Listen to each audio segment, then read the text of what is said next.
ஆற்றல். இது எல்லாத்துக்கும் மேல ஒண்ணு சொன்னாங்க, 5 பூதங்களையும் அடக்கி ஆளுகிற ஆற்றல் ஆஞ்சநேயரிடத்தில் இருந்தது என்றால் ஜிதேந்திரியம். ஜிதேந்திரியம் புலன்களை அடக்குவதில் ஆஞ்சநேயரை போன்றவர்கள் உண்டா? ஜிதேந்திரியம். அவ்வளவு புலனடக்கம் இருந்ததுனால புத்திமதாம் வரிஷ்டம். எவ்வளவு அழகா சொல்லிட்டாங்க பாருங்கள். புத்திமான்கள் யார்? எல்லா புத்திமான்களையும் பெரிய புத்திமான் அவர்தான். புத்திமதாம் வரிஷ்டம். ஆஞ்சநேய மந்திரம் மனோஜவம் மாருத துல்லிய வேகம் ஜிதேந்திரியம் புத்திமதாம் வரிஷ்டம் வாதாத்மஜம் வானரயூத முக்கியம் ஸ்ரீராமதூதம் சிரசானமாமி. ஸ்ரீ ராமச்சந்திரமூர்த்தியினுடைய அணுக்க தொண்டராக இருந்த ஆஞ்சநேய மூர்த்தி புலனடக்கத்தில் அவரை போல இல்லை. ஆத்மஜம் என்றால் புத்திரன் என்று பொருள். வாயு பகவானுடைய புத்திரன். வானர சைன்யத்தில் ரொம்ப முக்கியமானவர். மாருதம் என்று சொல்லப்படுகிற காற்று காட்டிலும் வேகமா மனதை விடவும் பயணம் செய்யக்கூடிய அதீதமான ஆற்றல் உடையவர். புலன்களை அடக்கக்கூடியவர். புத்திமான்கள் எல்லாம் புத்திமானா இருக்கப்பட்டவர். இவ்வளத்தையும் வச்சுட்டு உள்ள அடக்கி கொண்டு 2 கையையும் குவித்த கோலத்தில் ஒரு பக்த சிரோமணியாக எவ்வளவு தன்னடக்கத்தோடு உள்ளதை விளம்பாதவராக நான் கடலை தாண்டி என்னால போக முடியும்னு சொல்லாம அமைதி காத்தார் என்றால் அதான் சொன்னார்கள் அடக்கம் அமரருள் உய்க்கும்னு எழுதிட்டாங்க. அடக்கம் அமரருள் உய்க்கும் அப்படின்னு எழுதிட்டாங்க. டாக்டர் உவே சாமிநாத ஐயர் நம்ம இன்னைக்கு இவ்வளோ தமிழ் நூல்களை எல்லாம் வச்சு படிக்கும் போது அவரை நினைச்சு பார்க்கும்.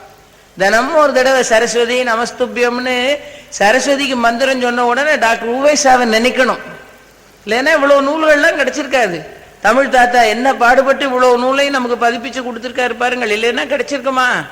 ஏடுகளை தேடி ஊரா அலைஞ்சி எங்கெங்கயோ போய் கிராமமா அலைஞ்சி இருக்கிறவங்கள்ட்ட எல்லாம் வாங்கி புத்தகமா பதிப்பிச்சு இன்னைக்கு அழகா பெரிய எழுத்துல அழகா போட்டாங்க. நம்ம சௌரியமா படிக்கிறதுக்கு வசதியா வீட்டுல உட்காந்து இதை தேடி எடுக்கிறதுக்கு என்ன பாடுபட்டிருப்பார் அவர். அவ்வளோ பெரிய தமிழ் கடலா இருந்தவர். அவ்வளோ தமிழ் கடல் வீட்டுல உட்கார்ந்து ஒரு நாள் என்ன செய்தாரா, அவசரமா ஏதோ எழுதிக்கிட்டு இருக்கார். ஏதோ நூலை ஆராய்ச்சி பண்ணி டாக்டர் உவேசா என்னவோ எழுதிட்டு இருந்தார்.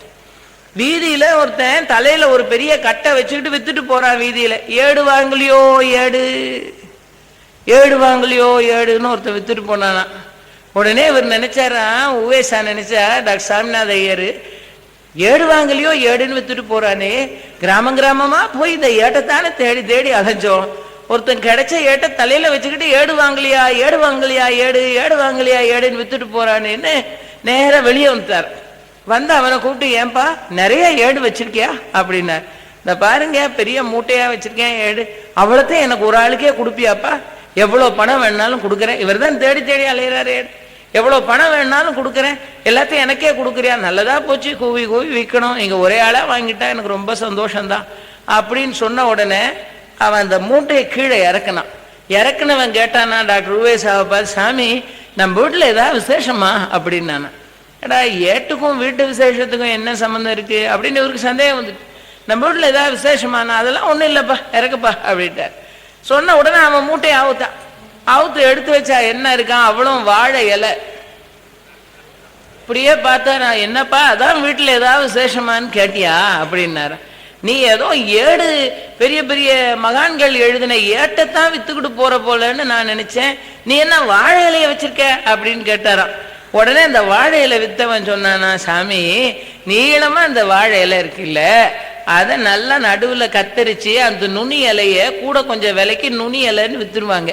இந்த 2வது ஒரு இலை இருக்கு பார்த்தீங்களா, அந்த நுனி இலைக்கு பக்கத்துல அதுக்கு நடுவுல ஒரு தண்டு இருக்குல்ல, அதை நடுவுல இருக்கிறத வெட்டி ஏடு மாதிரி தனித்தனியா அடிக்கிட்டாங்கன்னா அதுக்கு பேர் ஏடு சாமி. அதான் ஏடு வாங்கலையான்னு நான் வித்துக்கிட்டு போறேன். நீங்க என்னடான்னா ஏதோ செய்யுள் ஏடுன்னு நினைச்சிட்டீங்களா சாமி? இந்த ஏடு தான் நானா. வீட்டுக்குள்ள போய் உட்கார்ந்தவர் அன்னைக்கு பூரா யோசிச்சாரா, என்ன அழகான தமிழ்ல ஒருத்தர் ஏடு வாங்கலையான்னு போறா. இந்த ஏடுங்கிற வார்த்தைக்கு இப்படி ஒரு பொருள் இருக்குன்னு எனக்கு தெரியாம போச்சேன்னு சொல்லி டாக்டர் உவேசா என்ன போய் தமிழ் தாத்தான்னு சொல்றாங்களே அப்படின்னா, எவ்வளவு அடக்கம் இருந்திருந்தா சொல்லியிருப்பாரு பாருங்கள். எவ்வளவு பெரிய மகான், எவ்வளவு கரைச்சு குடிச்சவர், எத்தனை இலக்கியங்களை படிச்சவர். ஆஞ்சநேயமூர்த்தியினிடத்திலிருந்து நாம படிக்க வேண்டிய அபூர்வமான பண்பு அடக்கம். இவ்வளவு அடக்கி ஆளுகிற ஆற்றல் உடையவர் எப்படி இருக்கிறார் பாருங்கள். கடலை தாண்டி ஆஞ்சநேயர் போய் அந்த கடல் தாண்டி போறதுக்குள்ள எத்தனையோ இடர்பாடுகள். மைனாக மலைன்னு ஒரு மலை, கடலை தாண்டி ஆஞ்சநேயர் போறார், கடலுக்குள்ள இருந்து ஒரு மலை வெளியே வந்து அந்த மலை சொல்லுது, ஆஞ்சநேய மூர்த்தி நேரா பறந்து போகாதீங்க, இவ்வளவு நேரம் பறந்துருக்கீங்க, களைப்பா இருக்கும், கொஞ்ச நேரம் இந்த மலை மேல உட்காருங்க, உட்காந்து கொஞ்சம் விருந்து சாப்பாடு கொடுக்குறேன், சாப்பிட்டுட்டு போங்க.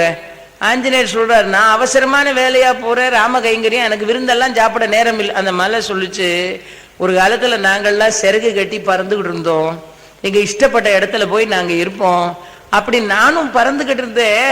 என் சிறகை வெட்டி வீழ்த்துறதுக்காக வஜ்ராயுதத்தை தூக்கிட்டான் தேவேந்திரன். வெட்டி இருந்தானா என்ன ஆயிருப்பேன்னு தெரியாது.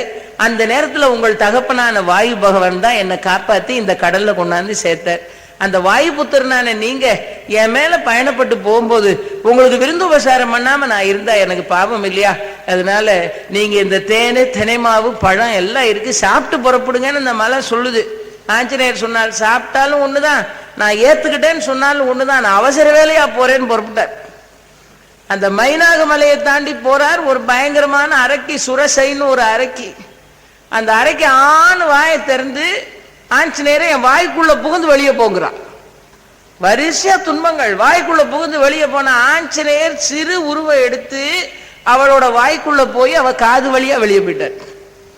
இப்படி எதிர்பட்ட துன்பங்களை எல்லாம் விலக்கி நேரா போய் லங்கைக்குள்ள வந்துட்டார். இலங்கைக்குள்ள வந்தார் பாருங்கள். வந்தால் ஒவ்வொரு தேசத்தையும் காவல் காத்து கொண்டிருக்கிற, தலைநகரமாக ராவணேஸ்வரன் அரசாட்சி செய்யக்கூடிய அந்த இலங்கையை காவல் காத்து கொண்டிருக்கிற இலங்கினி என்கிற காவல் தெய்வம் இவ்வளவு காலமா அந்த ஊரை காவல் காத்துட்டு இருக்கு. நேரா போனார். அந்த காவல் தெய்வம் பார்த்துச்சு, யாரோ இலங்கைக்குள்ள வந்துட்டாங்களே, இவ்வளவு அகழியும் இவ்வளவு மதிலும் இவ்வளவு கோட்டை வாசல்களும் இவ்வளவு பாதுகாப்பும் இத்தனை ஆயுத அஸ்திரங்களும் உள்ள இடத்தை தேடி வந்து விட்டார்களே, ஒரு வானரம் வந்திருக்கிறது என்று சொல்லி அந்த காவல் காத்து கொண்டிருந்த இலங்கினி என்கிற காவல் தெய்வம் நடுங்குகிறதா. போன ஆஞ்சநேயர் நேரா போய் அந்த காவல் தெய்வத்தோட மார்புல ஒரு அடி ஓங்கி ஒரு அரை அரைஞ்சார். இந்த அரைஞ்ச அறையில் அந்த காவல் தெய்வம் கீழே விழுந்து ஐயோன்னு அலறு, ஐயோன்னு அலறிச்சா. என்னை அடிச்சுட்டாரே வலிக்குதேன்னு அழுல. அந்த காவல் தெய்வம் அழுதுச்சு, இவ்வளவு நாள் இந்த லங்கையை காவல் காத்துட்டு இருந்தனே, என்ன இந்த நகரத்துக்கு காவலா வச்ச பிரம்மா சொன்னார், என்னைக்காவது ஒரு நாள் வானர வடிவத்தில் ஒரு வீரன் வந்து உன் மார்பில் அறைந்தால் அன்னைக்கு பிடிச்சது இலங்கைக்கு ஆபத்து என்று சொன்னாரே. ஒரு வானர வடிவத்தில் வந்து ஒரு வீரன் என் மார்பில் அறைந்து விட்டானே, நான் காவல் காத்து கொண்டிருக்கிற இலங்கை நகரத்திற்கு அழிவு வந்து விட்டதேன்னு அந்த காவல் தெய்வம் அழுது. ஆஞ்சநேயமூர்த்தி புறப்பட்டு நேரா மேல போய் தன் உருவத்தை சின்ன உருவமாக்கி கொண்டு, எவ்வளவு மிகச்சிறிய உருவமாக்க முடியுமோ அப்பதானே ஒழிஞ்சு உள்ள போய் எல்லாம் பார்க்க முடியும். அந்த லங்காபுரி அப்படியே சுற்றி பார்க்கிறாரோ உள்ள நுழைஞ்சு. அதுக்கு கம்பன் எழுதுனா, இவ்வளவு தூரம் ஒரு பெண்ணை தூக்கிட்டு வந்து அசோகவன சிறையில வச்சு அவ அன்புக்காக நாளும் நாளும் ஏங்கி கொண்டு தவம் கிடக்கிறான் ஒரு ராவணன். தான் வேதம் ஓதிய நாவை உடையவன் என்பதையே மறந்து போய்விட்டான். சீதாபகரணம் பண்ற பெரிய பாவத்தை பண்ணிட்டான். ஆனாலும் அவனுடைய அரசாட்சியில அவனுக்கு அடியில வாழக்கூடிய குடிமக்கள் யாருக்கும் எந்த துன்பமும் இல்லாமல் காப்பாற்றினானா. இந்த மேல பறந்து போற ஆஞ்சநேயர் தான். சான்றோர்கள் கெட்டவன் துன்பப்பட்டால் கூட வருத்தப்படுவார். இப்படி கெட்டு போய் கஷ்டப்படுறானேன்னு வருத்தப்படுவாங்க. ஆஞ்சநேயர் வருத்தப்பட்டாரா, இவ்வளவு செல்வாக்குடையவனாக இருக்கிற ராவணேஸ்வரன் சீதாபகரணம் என்கிற பாவத்தால் அழிய போறானே. தங்கத்தினால மாளிகை, வெள்ளியினால தூண்கள், நவரத்தினத்தினால ஆசனங்கள், நினைத்தால் மழை பெய்கிற இன்னைக்கும் பூமியில 30 கிலோமீட்டர் தொலைவில் தனித்தனி சீதோஷ்ண நிலையை உள்ளடக்கிய ஒரு சிறிய நாடு உண்டுன்னா அது இலங்கை தான். 30 கிலோமீட்டர்ல ஒரு சீதோஷ்ணம் இருக்குல்ல. கண்டிக்கு போயிட்டா ஒரு சீதோஷ்ண நிலை, நுவரெலியாவுக்கு போயிட்டா அதே நாள்ல வேற சீதோஷ்ணம், கொழும்பு சிட்டிக்குள்ள வந்துட்டா வேற. அன்னைக்கே ராவணன் அரசாட்சி செய்யும் போது அதனால்தான் உலகத்திலே இருக்கிற உல்லாச பயணிகளை அதிகமாக கவர்ந்த நாடாக ஒரு காலகட்டம் வரைக்கும் இலங்கை இருந்தது, பிரச்சனை வர வரைக்கும். அந்த காலத்துல அதுக்கு சொர்க்க தீவுன்னு தான் பேரே வைத்திருந்தார்கள். இன்னும் கூட இவ்வளவு சிரமங்கள் வந்த பிறகு கூட பேசாம இந்தியாவுக்கு வந்து செட்டில் ஆயிருங்களேன்னு கூப்பிட்டா அதெல்லாம் வேண்டாம், செத்தால் நாங்க இங்கேயே சாகுறோம் இப்படி சொல்லக்கூடியவர்கள் இருக்கிறார்கள். அந்த நிலத்து மேல அவர்களுக்கு அவ்வளவு ஈடுபாடு இருக்கிறது. 30 கிலோமீட்டர் தூரத்தில் வெவ்வேறு விதமான சீதோஷ்ண நிலைகளை உள்ளடக்கி இருக்கக்கூடிய ஒரு விசித்திர பூமியாக இருப்பது இலங்கை. மணிகளெல்லாம் தன்னால் விழைந்து கொட்டுகிற செழுவை. அப்படிப்பட்ட ஒரு ராஜ்யத்தை அரசாட்சி பண்ண மன்னன் அந்த தேசத்துக்குள்ள வாழக்கூடிய மக்களை தன் குடிகளைப் போல் காப்பாற்றிய தன் குழந்தைகளைப் போல் காப்பாற்றிய ஒரு மன்னன், குடிமக்களை தன் குழந்தைகளாக பாவித்தவன். கம்பன் ஒரே வரியில எழுதினான், அந்த சாம்ராஜ்யத்துல அவனுடைய அரசாட்சியில அழுதவங்க யாரும் கிடையாது. கழிக்கின்றார் தம்மை அன்றி கவல்கின்றார் ஒருவரை காணேன்னு எழுதிட்டான்.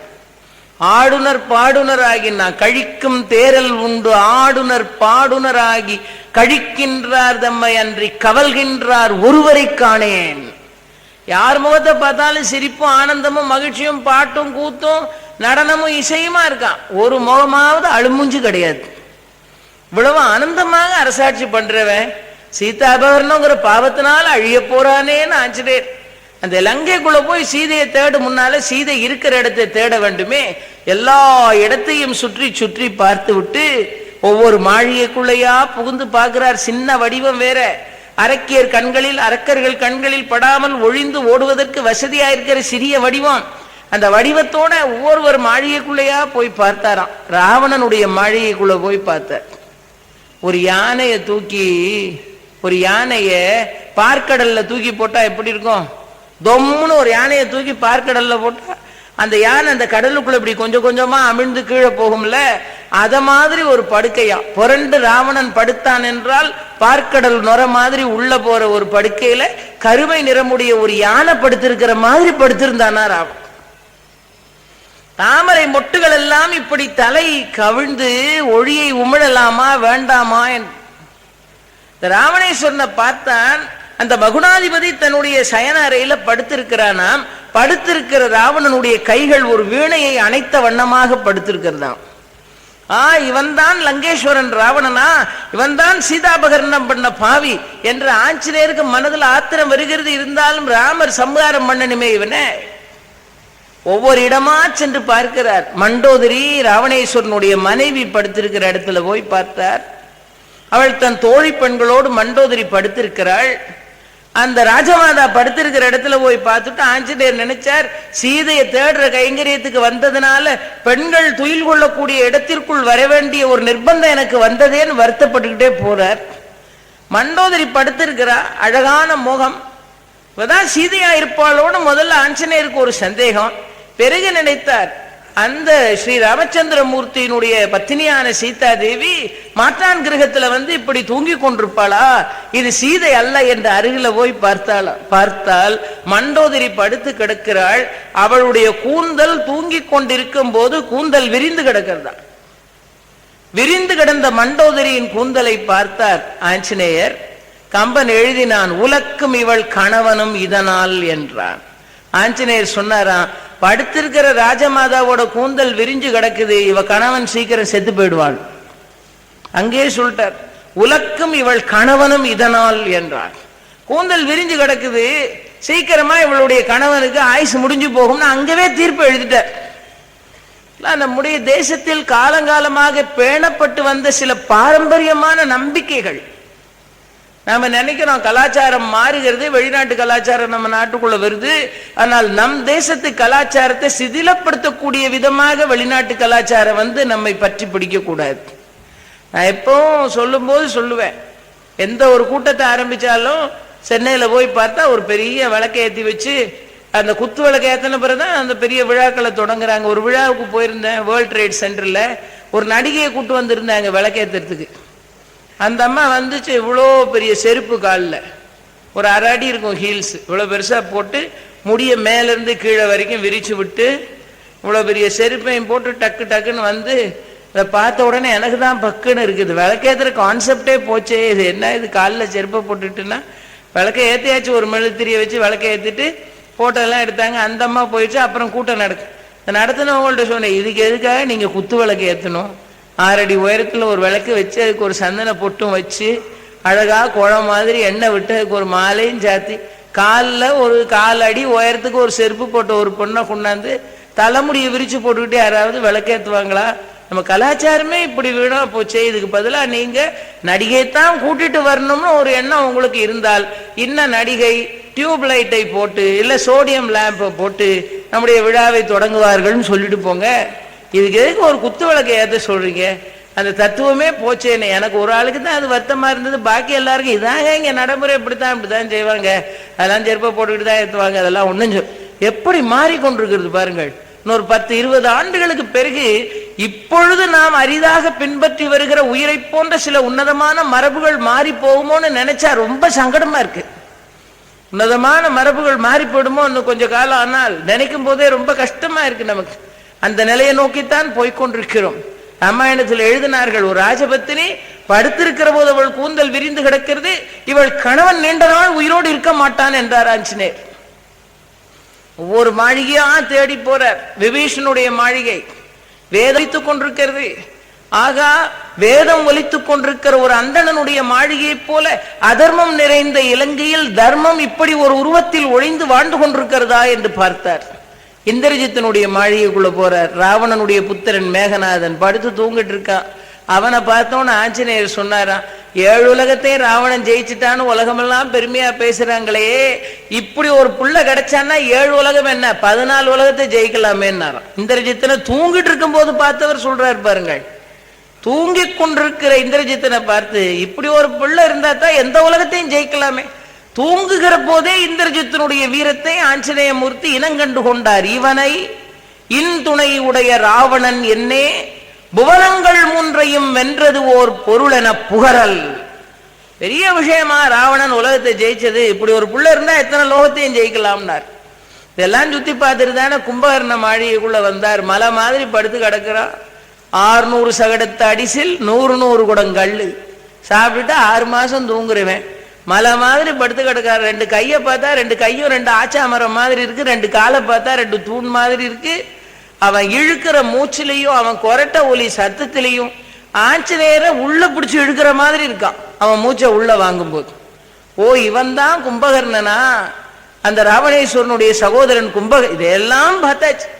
ஆனால் சீதை இருக்கிற இடத்தை காண முடியவில்லையே என்கிற கவலையில தேடி தேடி இலங்கை முழுசும் தெரிஞ்சு கடைசியா ரமணீயமான அசோகவனத்துல வந்து அசோகவனத்தினுடைய அந்த கிளைக்கு மேல உட்கார்ந்துகிட்டு சோக சித்திரமாக அந்த மரத்தின் கீழே திசைகளை அழந்த கோலத்தோடும் அழுத கண்ணோடும் நனைவதும் காய்வதுமாக இருக்கிற ஆடையோடும் அமைந்திருக்கிற சீதா தேவியாரை மரத்துக்கு மேல வந்து உட்கார்ந்தவன் பார்த்தான். இந்த இடத்திலையும் கம்பன் அழகான 2 சொல்ல பயன்படுத்துகிறான் பாருங்கள். மானநோற்று ஈண்டு இவள் இருந்தவாறெல்லாம் காண நோற்றிலன் அவன் தன் கமல கண்களால். சீதாதேவியின் அபூர்வமான இந்த தவக்கோலத்தை, தவம் செய்த தவமாம் தையலாக சீதை இருக்கிற இந்த தவக்கோலத்தை காணக்கூடிய பாக்கியம் எனக்கு கிடைத்திருக்கிறது, ஆனால் ராமபிரானுக்கு கூட கிடைக்கவில்லையே என்று நினைத்தான். காண நோற்றிலன் அவன் தன் கமல கண்களால். அசோகவனத்தில் இருந்தாள் சீதே. அதுவும் சுந்தரகாண்டத்துல தான் சொன்னார்கள். அங்கே அவள் அனுபவித்த துன்பம் சாமானியமானதில்லை.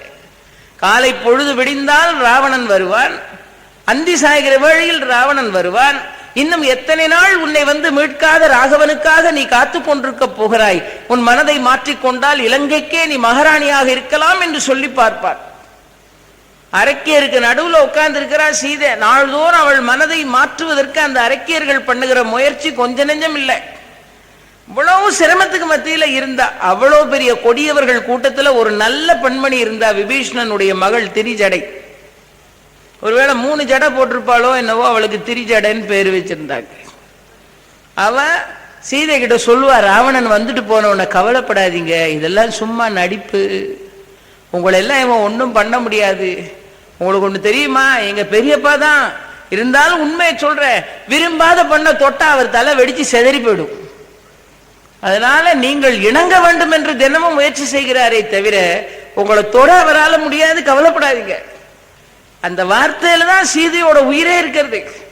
ஆனால் நாள்தோறும் ராவணன் வருவான், அந்தி வருவான், சந்தி வருவான், இப்படியே சீதா தேவியாரிடத்தில் பேசி அவளுடைய இணக்கத்தை பெற முடியுமா என்று ராவணன் முயற்சி பண்றான். ஆஞ்சநேயர் மேல இருந்து பார்த்துக்கிட்டு இருந்தார். இன்னைக்கு ராவணன் வரக்கூடிய நேரம் வந்துட்டான். வந்தவன் இதே மாதிரி சொல்றான், பெண்ணே, இந்த லங்காபுரியை அரசாட்சி பண்ணக்கூடிய ராவணேஸ்வரன் ஆகியனுடைய பெயரை கேட்டாலேயே உலகத்து மன்னர்கள் எல்லாம் நடுங்குவார்கள். என் அரண்மனையில் உனக்கு தெரியுமா, ஆயிரக்கணக்கான பெண்மணிகள். அப்படி இருக்கும் போது அவர்களையெல்லாம் வேண்டாம் என்று புறந்தள்ளிவிட்டு நாள்தோறும் உன் திருவடிகளில் வீழ்ந்து கிடக்கிறேனே, தோற்பித்தீர், மதிக்கு மேனி சுடுவித்தீர். இப்படியெல்லாம் ராவணன் தன் நிலையை விட்டு கீழே இறங்கி என்னென்ன பேச முடியுமோ அத்தனையும் பேசுறான் சீதையை பார்த்து. சீதை என்ன பண்ணா, அவனை பார்த்து பதில் பேச முடியாதுல்ல, ஆஞ்சநேயர் மேல இருந்து பார்த்துட்டு இருக்கார். இவ்வளவு ராவணன் பேசுறான், என்னை நீ ஏற்றுக்கொண்டா என்றால் லங்காபுரிக்கே மகாராணியா இருக்கலாங்கிறான். உன்னை காட்டுல ஒழுங்கா வச்சு காப்பாற்ற முடியாத ராமன் வந்து உன்னை மீட்டு கொண்டு போவான் என்பது ஒரு அதீதமான கற்பனை என்கிறார். என்னுடைய ஆற்றலை தெரிந்து கொண்ட பிறகு யாரும் லங்கைக்குள் பிரவேசிக்க மாட்டார்கள் என்கிறான். இவ்வளவு நாள் காத்திருந்தாகிவிட்டது, இனிமேலுமா வருவான், நீ என்னை ஏற்றுக்கொள் என்கிறான். எல்லாத்தையும் மேல இருந்து ஆஞ்சநேயர் பார்த்தார், இவன் கழுத்தை போய் அப்படியே நெரிச்சிருவோமான் இருக்கு. ஆனால் வந்த காரியம் நடக்கணுமே. சீதை அதுக்கு ராவணனுக்கு பதில் சொல்றா. சீதை சொன்னா, அந்த வனத்துல அசோகவனத்துல ஒரு புல்லை எடுத்தா, ஒரு துரும்பை எடுத்து ஒரு புல்லை எடுத்து அந்த ராவணன் முன்னால, அவன் அப்படி நிக்கிறான், அவன் முன்னால போட்டான். முன்னால போட்டு அந்த புல்லை பார்த்து பேசுறான். அந்த புல்லை பார்த்து என்ன பேசுனா, காட்டுல பர்ணசாலையில இருந்து என்ன தூக்கிட்டு வந்தியே, பெரிய வீரம் பேசுறியே, இப்போ நீ உண்மையான வீரனா இருந்தேன்னா என் கணவனோடு நான் பர்ணசாலையில் இருக்கும் போது என் கணவனோடு போட்டி போட்டு சண்டை போட்டு அதுல வர தோக்கடிச்சில்ல நீ இந்த காரியம் பண்ணிருக்கணும். அதை செய்ய தைரியம் இல்லாமல் ஆள் இல்லாத இடத்துல பர்ணசாலையோட என்ன தூக்கிட்டு வந்தியே, வீட்டுல சமைச்சு வச்சிருக்கிற சாப்பாட்டை திருடிக்கிட்டு போற நாய்க்கும் உனக்கும் என்ன வித்தியாசம்னா, பதம் வஞ்சித்த நாய். சீதை பேசுறா, திறந்திருக்கிற வீட்டுக்குள்ள போய் சாப்பாட்டை திருடிட்டு போற நாய் நீ அப்படின்னா. இந்த துரும்பு அதுல கிடக்குது. இவ பார்த்து பேசினது அந்த புல்ல, ராவணனை பார்த்து இல்ல. பெரிய வைணவ சமய உரை ஆசிரியர் பெரிய வாச்சான் பிள்ளை, ஸ்ரீரங்கத்தை சேர்ந்தவர், பேரு வாச்சான் பிள்ளை, ஸ்ரீரங்கத்தை சேர்ந்தவர் இல்லையா. அந்த ஊர்ல என்னன்னாலும் பெரிய பெரியன்னு சொல்லித்தான் பேசணும். அதனால வாச்சான் பிள்ளைன்னு இருந்த பேரு பெரிய வாச்சான் பிள்ளைன்னு ஆயிட்டு.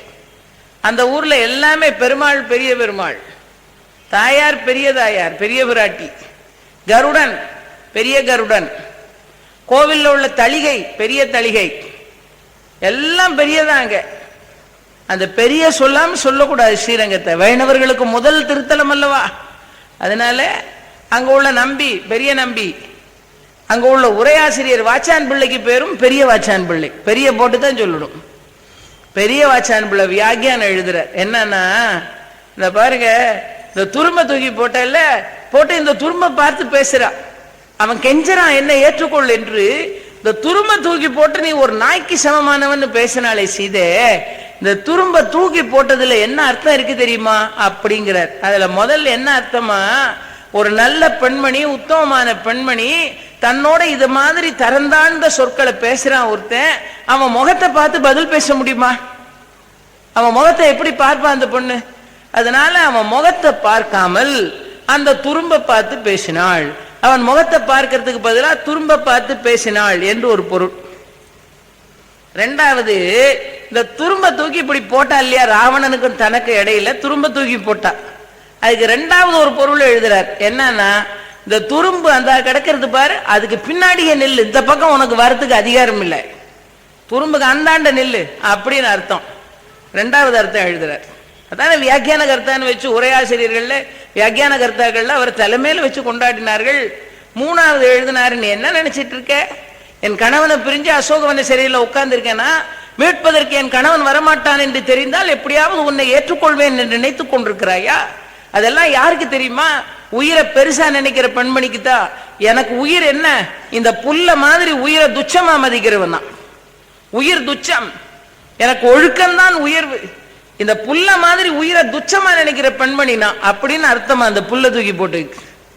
நாலாவதும் ஒரு அர்த்தம் சொல்றாரு. என்னன்னா, உன் ராஜரீகம், உன் செல்வாக்கு, உன்னோட படை, உன்னுடைய ரதகஜ துரக பதாதிகள், உன்னோட ஆள் பலம், உன்னுடைய ஐஸ்வர்யம், இதெல்லாம் நினைச்சு சீதை ஒரு நாள் சரி என்று சொல்லுவாள் என்று நினைக்கிறாயா? உன் ஐஸ்வர்யம், உன் செல்வாக்கு, உன் ஆள் பலம் எல்லாம் எனக்கு ஒரு துரும்பு மாதிரி போடா அப்படின்னு அர்த்தம். அதுக்கு மேலே எழுதினார் பாருங்கள். அதுக்கு மேல சொன்னார், இன்னைக்கு பெருசா 10 தலையிலையும் கிரீடம் அலங்காரம் பண்ண தைரியமா அசோகவனத்துல என்கிட்ட பேசிட்டு இருக்கியா? ஒரு கணை உன்னை தேடி வரும். ஸ்ரீ ராமச்சந்திரமூர்த்தி வரத்தான் போறார். உன் மேல் கணை தொடுக்கிற காலமும் வரத்தான் போகுது. அப்படி வரும்போது நீ என்ன, உன் செல்வாக்கு என்ன, உன் ஆயுள் என்ன, உன் பந்துக்கள் என்ன, உன் குலம் என்ன, அவ்வளவு இந்த புல்லு மாதிரி எல்லாம் சாம்பலாகி அழிஞ்சு போற நிலைமை வருதா இல்லையான்னு பாருங்க. அது ஒரு அர்த்தமா. அதுக்கு மேல ஒரு அர்த்தம் சொன்னார். என்னன்னா, ஞாபகம் இருக்கா உனக்கு? உனக்கு தெரியாததையா நான் சொல்ல போறேன். சீதை சொன்னாளா, ஞாபகம் இருக்கா? இந்த இரணியன் ஒருத்தன் ஹரியே இல்ல, தான் புள்ள ஹரிங்கிற பேரவே சொல்லப்படாதுன்னு நினைச்சானே, அவனை சம்ஹாரம் பண்றதுக்கு வந்தார் பத்தியா நரசிங்கமூர்த்தி. அந்த புள்ளைய பார்த்து, அந்த பிரகலாதங்கிற புள்ளைய பார்த்து அழியறதுக்கு முன்னால இந்த இரணியன் ஒரு கேள்வி கேட்டான். என்ன கேள்வினா, உன் ஹரி எங்கடா இருக்கிறான், உன் ஹரி எங்க இருக்கிறான் அப்படின்னு கேட்டான். அப்ப அந்த புள்ள ஒரு வார்த்தை சொன்னான், என் ஹரியா அவன் தூண்லயும் இருக்கான் துரும்புலையும் இருக்கான்னா. உனக்கு தெரியுமா, தூண்ல இருக்கான்னு அந்த புள்ள முதல்ல சொல்லிட்டான். துரும்புலையும் இருக்கான் தூண்லையும் இருக்கான்னு சொல்லல. அவன் தூண்லையும் இருப்பான் துரும்புலையும் இருப்பான் அவன் முதல்ல தூணை சொன்னான் பத்தியா. அதனாலதான் அந்த ஹரி தூணுக்குள்ள இருந்து வந்தான். தூண்ல இருந்து மட்டும்தான் வந்திருக்கான். பிரகலாதன் சொன்னான் தூண்லையும் இருப்பான் துரும்புலையும் இருப்பான். தூண்ல இருந்து வந்துட்டான். நீ அத்துமீறலாம் பேசிட்டு இருக்கிற இந்த துரும்புல இருந்தும் அந்த ஹரி வந்து உன்னை அழிக்க போறான்னு அர்த்தம். அவன் தூணிலும் துரும்பிலும்னு சொன்னான்ல, தூண் விஷயம் முடிஞ்சு போச்சு. இனிமே இந்த துரும்புக்குள்ள இருந்து வந்து கூட உன்னை அழிப்பதற்கு ஹரி தயாரா இருக்கிறான்னு அர்த்தம். அதுக்கு மேலேயும் அர்த்தம் சொல்றாரு பாருங்க, எவ்வளவு சிந்திச்சிருப்பாரு. சொல்றார், அதுக்கு மேலேயும் சொன்னார், உனக்கு தெரியுமா, வனத்துல நாங்க வாசம் பண்ணிட்டு இருக்கும் போது இப்படித்தான் காக்காசுரன் ஒரு அசுரன் அவ வந்து எனக்கு தொல்லை கொடுத்தா. அப்ப இதே ராமச்சந்திரமூர்த்தி ஒரு புல்லத்தான் எடுத்து பானமா வச்சு அவனை விரட்டி அடிச்சார். 7 உலகத்துக்கும் ஓடுனா அபயம் அபயம்னு. அபயம் கொடுப்பார் யாரும் கிடையாது. கடைசியில ராமனுடைய திருவடியே வந்து சரணம்னு விழுந்தான். அந்த காக்காசுரனுக்கு ஏற்பட்டதுதான் உனக்கும் ஏற்பட போகுது. அவனுக்காவது ஒரு கண் தெரியாம போச்சு, உன்னோட கதை வேற அப்படின்னா. அப்பவும் அதுதான் அந்த புல்ல தூக்கி போட்டதுக்கு அர்த்தம்னார். அதுக்கு மேலையும் சொல்றாரு பாருங்க, அதோட நிறுத்தல. அதுக்கு மேலையும் சொன்னார், இந்த வாமன அவதாரம்னு ஒரு அவதாரம் எடுத்தார் மகாவிஷ்ணு. அந்த அவதாரத்துல 3 அடி நிலம் யாசிக்க வந்த அந்த வாமன பிரம்மச்சாரிக்கு மகாபலி சக்கரவர்த்தி 3 அடி நிலத்தையும் தானமா கொடுத்தேன்னு சொல்லி தார வார்த்தான். இந்த தண்ணீரால தார வார்க்கும் போது பக்கத்துல இருந்த சுக்கராச்சாரியார் ஐயோ எல்லாத்தையும் தார வாக்குறானேன்னு சொல்லி அந்த தண்ணி விழ விடாம வண்டு வடிவத்துல போய் கண்டி அடைச்சார். அப்ப நடந்தது என்ன தெரியுமில்ல, இத மாதிரி ஒரு புல்லு தான் அந்த வண்டை குத்தி அந்த சுக்கராச்சாரியார குத்தி தள்ளுனது அந்த ஸ்ரீமன் நாராயணனுடைய தர்ப புல்லு தான். என்ன நினைச்ச, இத்தனையும் இருக்கு, நீ சாமானிய பெண்ணுன்னு என்ன நினைச்சியான்னு இவ்வளவுக்கும் அர்த்தம்னார். இந்த தூக்கி போட்டது ஒரு துரும்ப, அந்த துரும்ப தூக்கி போட்டதுக்கு இவ்வளவு வியாக்கியானம் எழுதுறாரு பெரிய வாச்சான் பிள்ளை. அந்த துரும்ப தூக்கி போட்டு சீதை பேசுறா, மேல இருந்து ஆஞ்சநேயன் பார்த்து கொண்டே இருக்கிறார். போகிற ராவணன் எஞ்சி இருக்கிற அரக்கியரை பார்த்து, இவள் மனதை மாற்ற எப்படியாவது வழி செய்யுங்கள், இல்லை என்றால் இவளை பாகம் பண்ணி உண்டு விட வேண்டியதுதான் என்று போகிறார். ஆஞ்சநேயர் பார்த்துக்கிட்டே இருந்தார். இவ்வளவு நாள் இந்த அசோகவன சிறையில எவ்வளவு பெரிய துன்பத்தை அனுபவித்திருப்பாள், எப்படி அனுபவித்தாள் ஒரு பெண்மணி அனுபவிக்கக்கூடிய துன்பமாய். 10 மாதமாக அசோகவன சிறையில் அவள் பட்ட பாடு கொஞ்ச நெஞ்சம் இல்லை. கம்பன் எழுதுகிறான், சூழாமணி படலம்னு ராமாயணத்துல அபூர்வமானது சுந்தரகாண்டம், சுந்தரகாண்டத்துல ரொம்ப சிறப்பானது சூழாமணி படலம். அந்த படலத்துல கம்பன் எழுதுறான், உட்கார்ந்து அவள் எப்படி இந்த 10 மாதமாக இந்த அசோகவன சிறையில அவள் எப்படி இந்த கஷ்டங்களை எல்லாம் சகித்து கொண்டாள் என்று எழுதினான் பாருங்கள். அப்ப எழுதினான், அந்த வனத்துல உட்கார்ந்து இவ்வளவு கஷ்டப்படுறா. ஒரு பதிவிரதைக்கு இலக்கணம் என்ன, தனக்கு 1000 கஷ்டம் இருந்தாலும் அதை பெரிதாக கருதாமல் தன் கணவனின் சிரமங்களையே பெரிதாக நினைக்கிறவள். அதுதான் சிலப்பதிகாரத்தில் இளங்கோவடிகள் எழுதினார், என்ன, தந்துயர் காணா தகைசால் பூங்கொடினார். இப்படிப்பட்ட ஒரு பெண் அல்லவா 10 மாதமாக இந்த அசோகவன சிறையில இருந்து இந்த கஷ்டங்களை எல்லாம் எப்படி தாங்கினாள் என்று எழுதும் போது கம்பன் அருமையா எழுதினார். அவ இருந்தது அசோகவன சிறையில, பட்டது இவ்வளவு பெரிய வேதனை. மரத்தடியில உட்கார்ந்து திசைகளை எல்லாம் பாப்பா, சுருதி நாயகன் வரும் வரும் என்று மாதிரம் யாவையும் அளந்த கண்ணாள் திசைகளை அளந்து கொண்டு இருக்கிறாள். காகுத்தன் வருவானான்னு நினைப்பா, அவள் பொழிகிற கண்ணீர் அவ விட்ட பெருமூச்சினால காயும். இப்படி நனைவதும் காய்வதும் நனைவதும் காய்வதுமாக அழுது கொண்டிருக்கிற தவம் செய்த தவமாம் தையல். இந்த 10 மாதமா இந்த கஷ்டத்தை எப்படி தாங்கினாள் இந்த சீதை. சூளாமணி படலத்தில் எழுதினா, இவ்வளவு துன்பத்தை அனுபவிக்கும் போதும் மனசுல நினைச்சாள், அருந்து மெல்லடகு ஆறிட அருந்தும் என்று அழுங்கும், விருந்து கண்ட போது என்னொருமோ என்று விம்மும், மருந்து உண்டுகொள் யான் கொண்ட நோய்க்கென்று மயங்கும் இருந்த மாநிலம் செல்லரித்திடவும் ஆண்டு எழாதாள். இருந்த இடத்த விட்டு அசையாம உட்கார்ந்து இருக்காளா? மனசு நினைக்குதான், காட்டுல தனியா இருக்கிற என் கணவருக்கு யார் உணவு படைப்பார்கள்? விருந்தினர் வந்தால் என் கணவர் என்ன செய்வார்? ஒரு தர்மபத்தினியினுடைய சிந்தனை எப்படி இருக்கும்னு பதிவு செய்கிறான் பாருங்கள். இப்படியே நினைச்சு அசோகவனத்துல நாளை கழிக்கிறாள். அருந்து மெல்லடகு 6 இட அருந்தும் என்றாளுங்க. அதனால்தான் பாரதி எழுதினான், சாப்பாடு படைக்கிறது ஒரு சாமானிய விஷயம்னு நினைக்காதீங்க. உயிரை வளர்ப்பது உணவல்லவா? அதை படைக்கிறவளா இருக்கிற பெண்மணி அப்ப எவ்வளவு உயர்ந்தவள். அதனால்தான் பாரதி எழுதினா, சாதம் படைக்கவும் செய்வோம், தெய்வ ஜாதி படைக்கவும் செய்வோம்னா. நாங்க சாஸ்திரங்களையும் படைப்போம், சாதத்தையும் படைப்போம்னா. சாதத்தை படைக்கும் போதே சாஸ்திரங்களையும் சேர்த்து படைப்போம். பாரதி எழுதினானா இல்லையா? சாப்பாடு படைக்கிறதுங்கிறது எவ்வளோ பெரிய விஷயம்ங்கிறத ராமாயணத்துல வச்சு காட்டுகிறான் கம்பன். அருந்து மெல்லடகு 6 இட அருந்தும் என்றாளுங்க. அதனால்தான் சொன்னாங்க, நல்லா சமைக்கணும், ஒரு நல்ல கடமை ஒரு பெண்ணுக்கு. நல்லா பரிமாறணும், நல்லா படைக்கணும், அன்போடு படைக்கணும். இது எல்லாத்தையும் ஒன்னா சேர்த்து, இவ்வளவுதான் கோடி பணம் சம்பாதிக்கிற ஆடவனா இருந்தாலும் அந்த ஆண்கள் வாங்கி கொண்டாந்து போடுறது வெறும் பருப்பும், வெறும் நெய்யும், வெறும் ஜீனியும், வெறும் அரிசியும், வெறும் மிளகாவத்தூளும், வெறும் மிளகு, வெறும் ஜீரகம்தான். அது எல்லாத்தையும் ஒன்னா சேர்த்து அதை வெறும் சாதமா இல்லாம அதை அமுதமாக மாற்றி தங்கள் அன்பையும் பரிவையும் அதுல சேர்த்து அதை அமுதமா மாத்தி உங்க இலையில